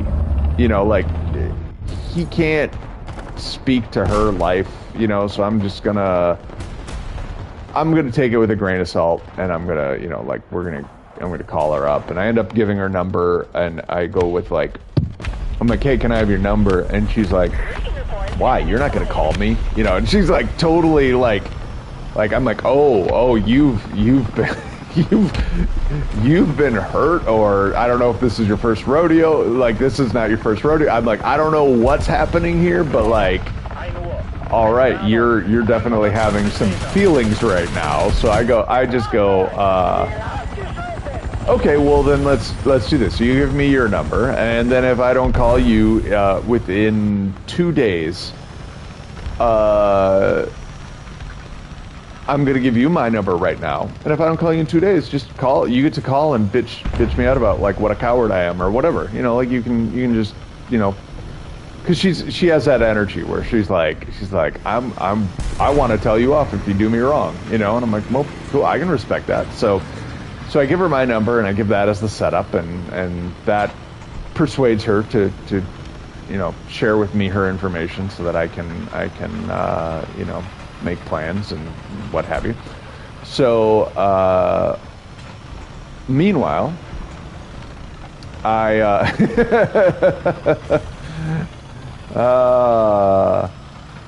so meanwhile, I tell my moms about this, and my mom's like, okay, not only did you go out, but, like, you met a girl, and she this is not historically accurate, but for the purposes of a story, it's historically accurate. And so she goes, well, do me one favor. And I'm like, well, what? And she goes, whatever you do, don't do the thing you normally do, which is, you know, be myself, push buttons right away. You know, she's like, pretend you like her. Pretend you're trying to impress her. You know, just do those things for me. And I'm like, you want me to lie, Mom? And she's like, no, don't lie. Just put your best foot forward. Is how she put it. Anyways, I'm quoting someone from something that happened years ago, so, you know, I'm obviously take the quotes with a grain of salt. But that was my takeaway. Was like, okay, put your best foot forward. Cool. I can do that. So I decide, yeah, I'm not gonna go full maximum effort, but I'm gonna go some demonstrable, quantifiable amount of effort. And I do just that. I try to I make an effort to impress this girl that I like. And it works. We start dating, and I like her, she likes me, blah, blah, blah. The funny part is, the next week, my buddy goes, hey, it's time to go do one uncomfortable thing. And this is where, again, self-selecting for people who are tolerant. This is where my empathy, situational awareness, whatever, just vanishes. And I go, yeah, but I met someone, so I'm good. You know, just total jerk move in retrospect. You know, I'm like, I'm good. I don't need to keep doing uncomfortable things with you. I got uncomfortable things to do with her. She wants to go like eat duck wontons or whatever. So, I go, no, I'm good. And he's like, what? And I said, yeah, we were gonna do this until we met girls, and I met a girl, so I'm solid, right? Like, you know, and he can't really argue with this. I don't think he liked it, and it was definitely a jerk move on my part, and I wasn't trying to be. I like just this is the thing of like, this is where it stems from, because I'm just prone to having these blind spots when it comes to people and relationships. Like, it's like, I really value my perceptions of reality, because it lets me be friends with someone, not see them for like 10 years, and then they show up again, and like my poor object's permanence, oh, dude, if you have a 300 booster on, you cannot use the potato cannon. There's like a 90% reduction on RP with that thing, because the tier you're trying to earn at is so much higher. You got to be as close to the tier you're trying to unlock to push that stuff. I mean, hey, I support you. Good life choices are good. I mean, it's your life, you know, do what you want. But like, oh man, I get. Yeah, no, I hear you. I hear you. That was an overreaction on my part. I'm just talking about social myopia. There's an example of how I got it, where I'm like, oh, you're making a horrible mistake. Like, no, you're not. You're playing a game. Do what you want. My reactions are not always in scale to what is reasonable and warranted in life, and that's on me. So yeah, so I surround myself with people who just like are tolerant or good at ignoring me. Either works, funnily enough, for me. Like, it reads the same. Like, I'm like, okay. Like, oh, you're not mad at me because I said the thing that someone got mad at me for once. Cool. So anyways, so yeah, my buddy, he's then on his own in the lady search, and this girl that I'm dating, like with, I think about a year into the relationship, I'm like, okay, let's get married. Like, I'm like, I have sufficient understanding of who you are as a person, and I appreciate it, that I'm ready to kind of commit to being with you for my life. And so, you know, she said yes, da-da-da-da-da, yada, yada, yada. But the cool thing, to kind of just round out the story here, is that my buddy ended up dating one of her friends, who was not there that night, but just, you know, just one of her friends. And they ended up getting married. So, you know, it worked out in the end. It was a process, and there were, you know, there's just, like any process, it takes time, it takes work, but it panned out. And here's the thing, we are so now down the rabbit hole of these stories that I genuinely do not remember what started me on telling this story. You're not real. You're not a real boy. I don't see you, therefore you do not exist. I don't have smoke. I don't got smoke.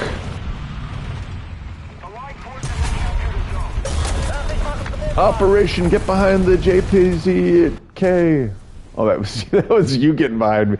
I'm like, I'm not even dead yet. Don't use my corpse. But it's cool, man. I appreciate it. Yeah. But yeah,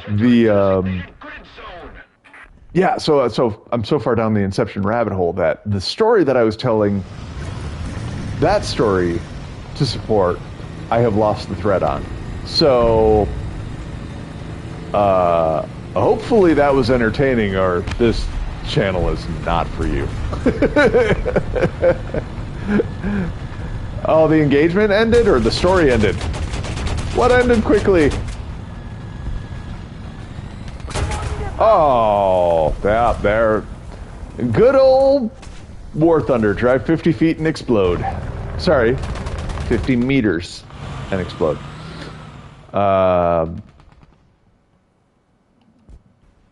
Yeah, yep. Yeah. Yeah, someday I would like to play this game on like a properly and I mean this in no way as like, you know, I know the rig I'm working with, you know, I'm playing on PS5, like that's not ideal. But like a properly like kitted out squad that's like on Vox and everything and like using strategy and tactics as a team because like I see some breakdown videos of like how people will do like postmortems on their matches and it's just fascinating to me. But it requires a level of like coordination and insight that I think is very hard to do on the fly without any sort of like verbal communicate. Oh, I thought that guy saw that tank. What tank does he see? Who are you looking at, sir? I need to shoot them with a missile. Oh, is that the guy you're looking at? Or is that a pile of rubble? I'm worried it's a pile of rubble now. Yeah, that was not the guy. Were you scared of that dead tank? Is that what caused you to... Oh, okay. No! I was gonna missile him! Okay, yeah, no, you want to shoot at me? I will find a missile for you, wherever you are. Okay, yeah, you got me. That's fair.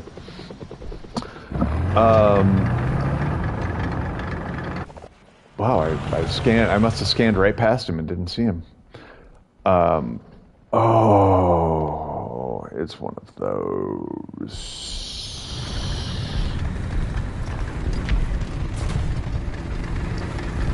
All right, well, let's call in the RD because there's a lot of guys in a very confined space.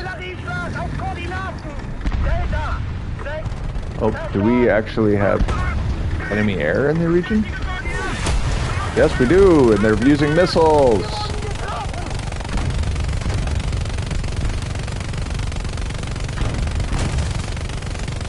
Any one of these can hit whenever you want to.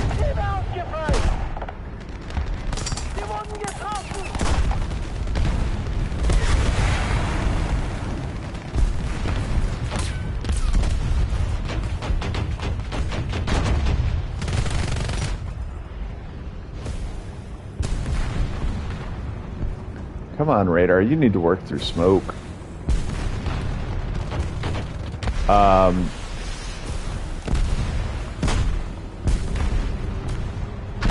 Where'd you go?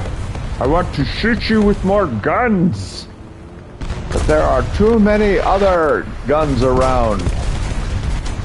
Always outnumbered, always outgunned. It's a relatively underrated movie starring Lawrence Fishburne.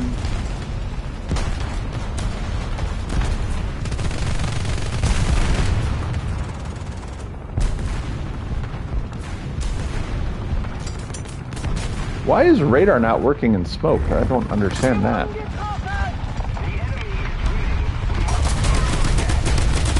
Yep, that tracks.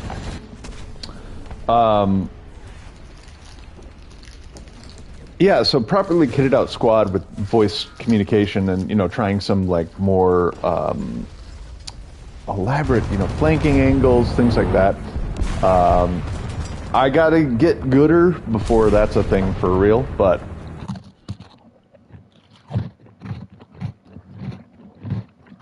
I've just been playing video games for too long to know that the ability to communicate can win games over, you know, individual skill. Like, it's just...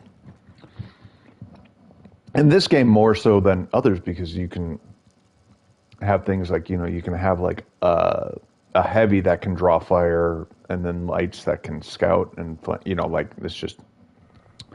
there's a lot of opportunity here. It's not...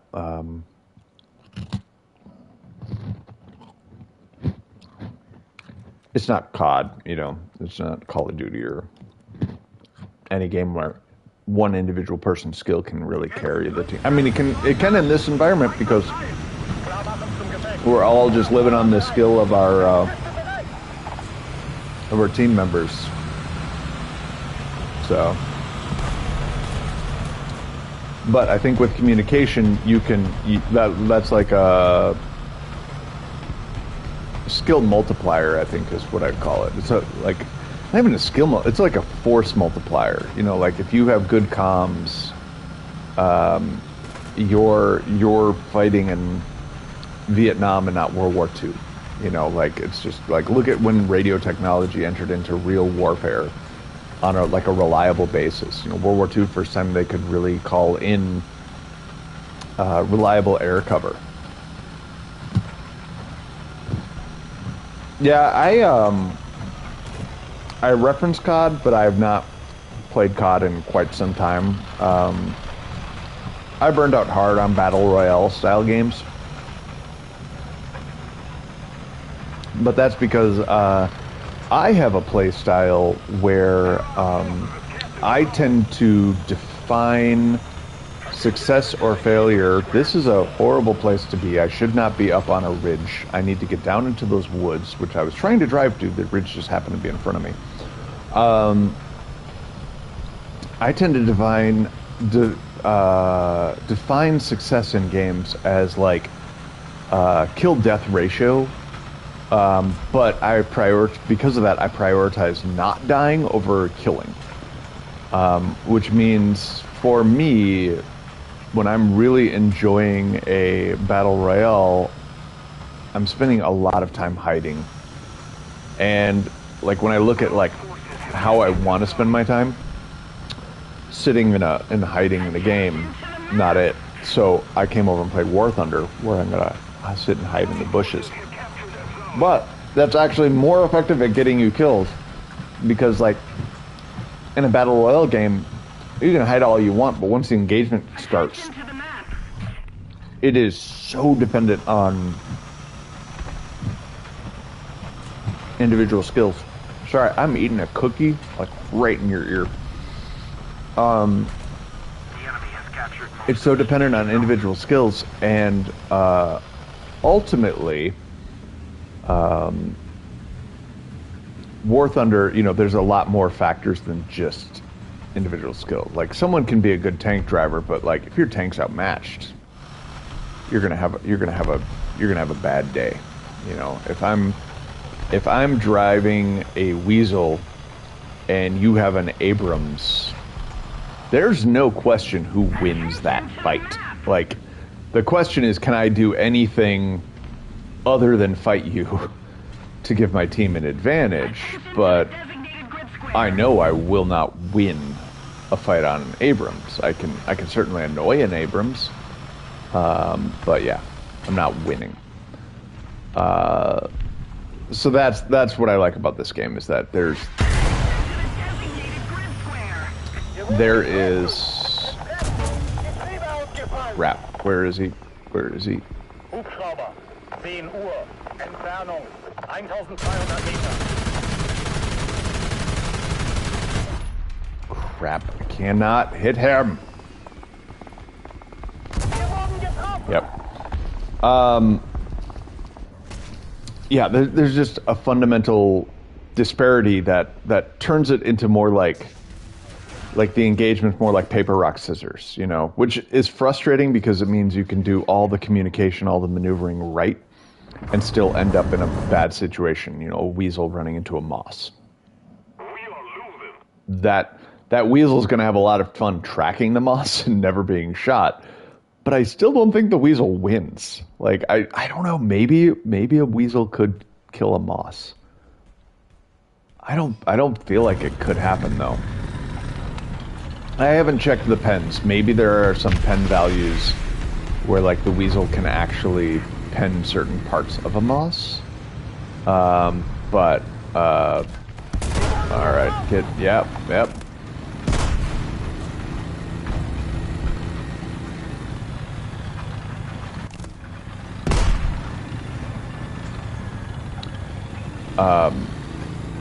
So yeah, so I do enjoy that aspect of it versus yeah, like COD and games like that where it's just skill-based battle royale. Like, and don't get me wrong, like I'm not besmirching the people who are good at those games. Like, I'm dealing with my own limitations as a person.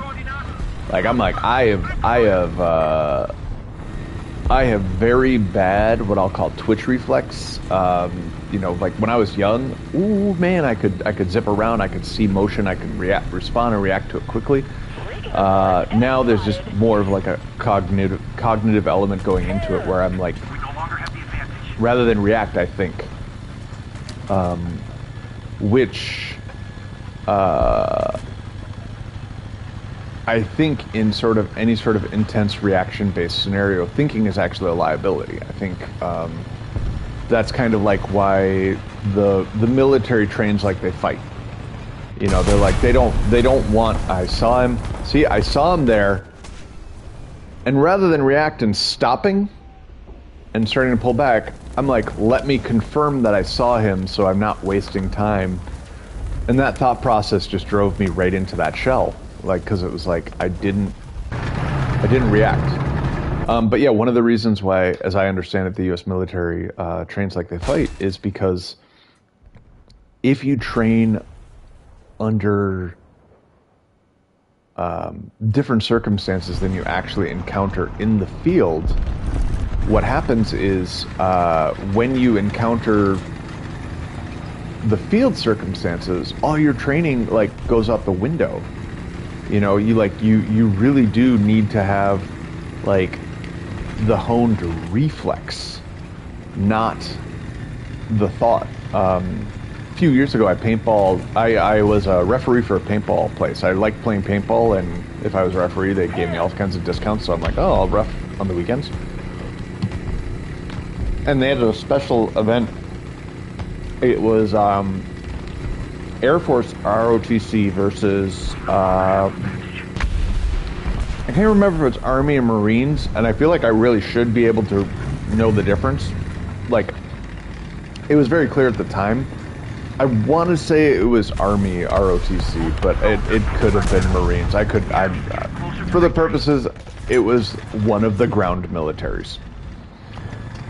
And I remember when we started, you know, you're ref, you socialize, you kind of, you know, you want to pump up the teams, because these were big teams. These were like, I think it was like 35 on 35, which for our paintball place, that was a big match. I'm going to turn my radar off here. That was a pretty big, decent sized match. So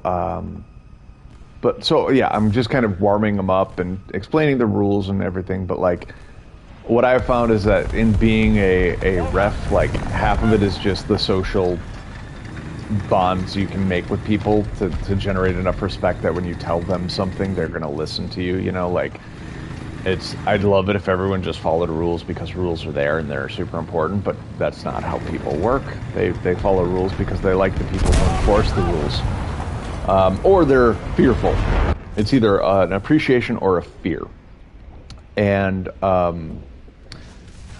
so anyway, so they're playing against each other, and I just kind of banteringly say, like, who do you guys think is going to win? Thinking they're all going to say, we're going to win. And of course, that's what they say. Both sides think they're going to win. And we go out and we play. The first game is real shit, no contest. The ground forces guys, I will call, because not because I don't remember name Todd. Sorry, that's my made up name for someone I argue with. But the ground forces handily take it. And you know, Marines or Army, whoever they are, they easily take the first match. And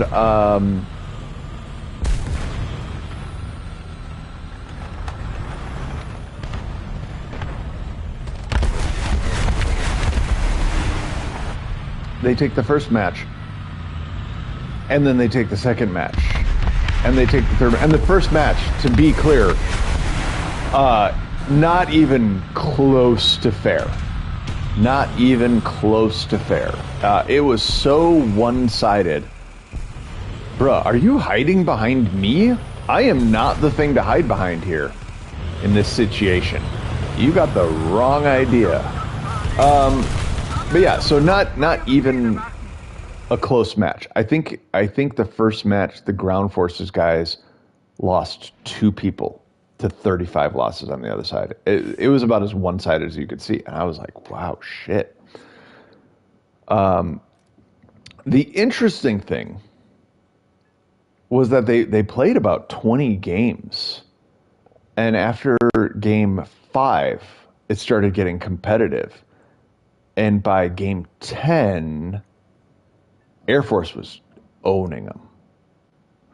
And it was very interesting because that to me, it's anecdotal. It's not real data. It's not like I'm out there like with a pen and paper being a scientist, But like just what that showed me was that the first 3, that's what training gets you. That's what drilling gets you. These guys were so hardwired into their approach to another ground combatant and how to deal with it, that it was like borderline unfair. Like I thought we were going to have to actually change scenarios or something. I'm like, this can't, like, because these guys, they're sponsored organizations. They're coming out there to do something, but it's also effing paintball. Like it needs to be fun. Like we can't just have there to be like, okay, well, dignity of the armed services be damned, Air Force, you guys suck. It's like we're gonna have to modify things, and we ended up never having to do that. It was just basically straight capture the flag all day long, and yeah, those first 3 games, that's what drilling gets you. Like, and if it were a real conflict, forget about it. Like Air Force is not in that scenario, was never going to learn anything. They just going to get shot a lot. So drilling is super important. But then towards the end, as the games are going on, that's what intellect gets you. That's what, because Air Force, these guys were not doctrinally trained on ground combat. They're not sitting around going, what's the appropriate way to flank? What's the, how do you draw fire? How do you create supporting fire? What happened is that these guys had to like improvise that shit on the fly. And what happened was, as the situation evolved, Air Force was evolving their strategy. Ground forces, they were staying static. They kept fighting in doctrine. And that's where, that's where these big changes happen, because as Air Force is adapting, ground forces was not. And they were not accounting for the fact that Air Force is making comebacks. Air Force is doing effective things to win the day. They just kept on fighting the same fight they'd fought all day long. That's someone behind me shooting at me. I don't like that at all, but there's someone in front of me who's gonna shoot at me. And is he dead? He's dead. Okay. Oh, that's his turret. That's his turret. He got exploded, and that's his turret behind him. That makes so much sense. But yeah, he and so that's to me always been interesting. It's like this balance between what you train to do and then what you can learn to do. And so if you're in a high stakes scenario where success or failure is meted out in life or death, 100% train. You do not want to have You do not want to give the other, your opponents, whatever you want to call it, you don't want to give the other folks who are engaged with you an opportunity to learn, right? Like that way lies death. That there be dragons. That's failure. So yeah. So like, but if you're in an environment where you can adapt, you can adjust, you have the ability to fail, and then advance based on the things you learn from failure, then I think that's where you need to value improvisation and intellect. And so like War Thunder, match to match, Doctrine's probably pretty good. Like I think oh wow, okay, he is coming in hot.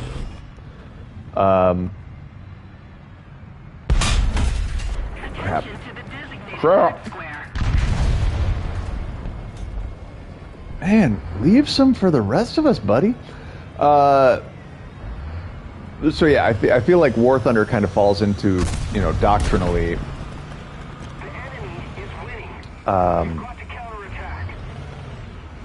falls into that where per match, yeah, Doctrine's good.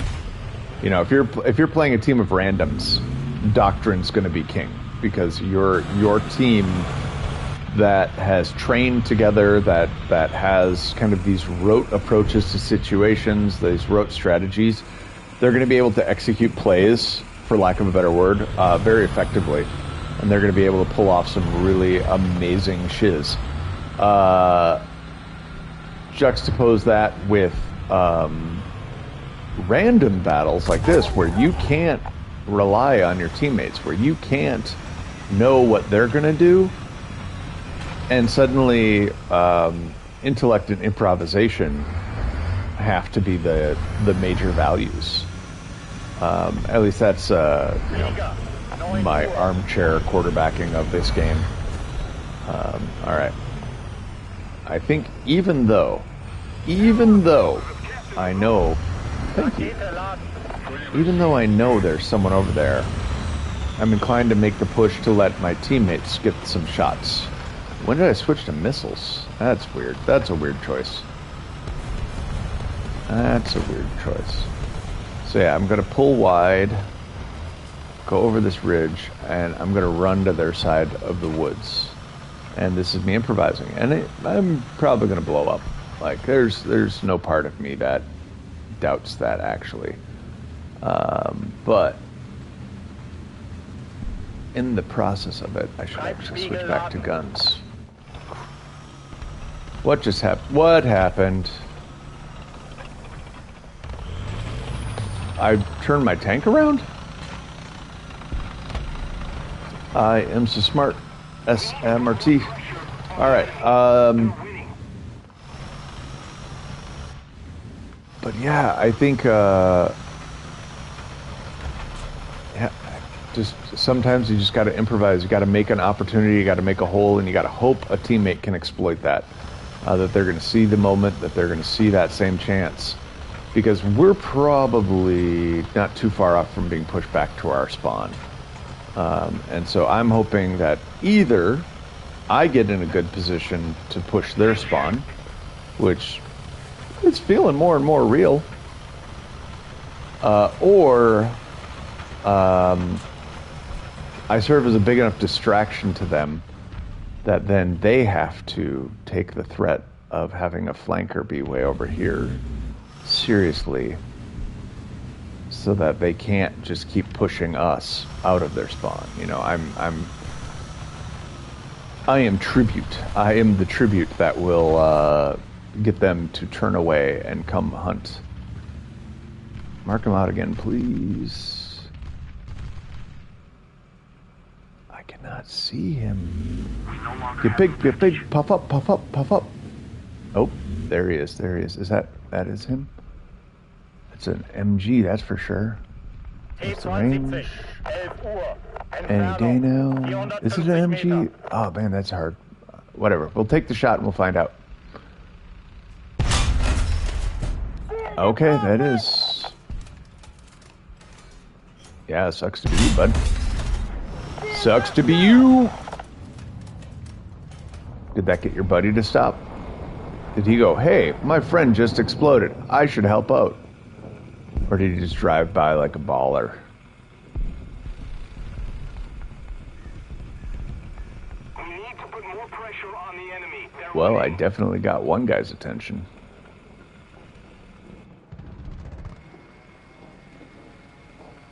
Nope. And I got a drone.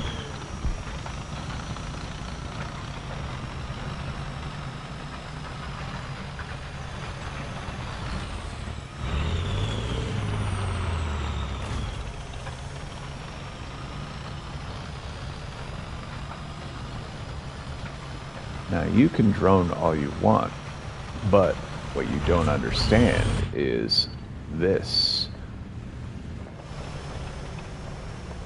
Oh, shit.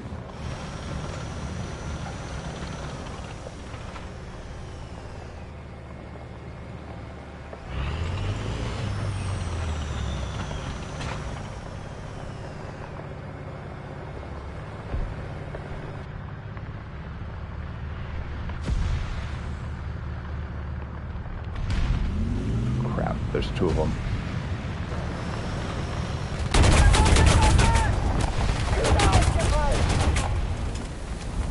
But hey, now if someone on our team had pushed B and C, we would have actually made some progress here. They just held static, which is probably why we're not going to win.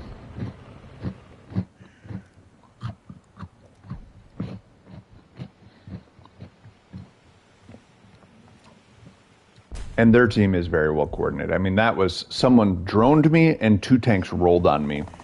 And I only killed one guy. So that means someone on their team is communicating actively with other team members, whether they're doing that through the game interface or through voice chat. I don't know. But they're getting the communication going.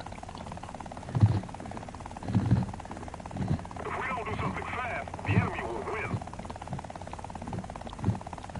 C90, you still there? Haven't seen you spawn in a minute. We've lost, but next time, we'll win.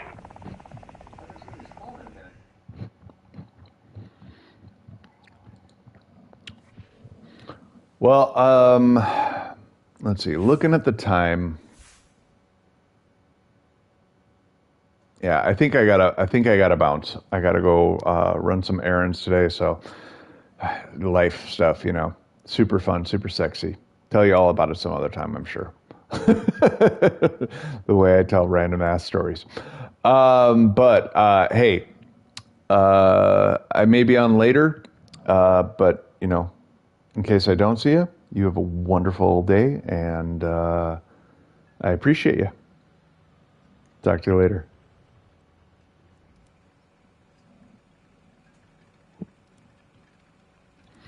Trying to end the stream gracefully.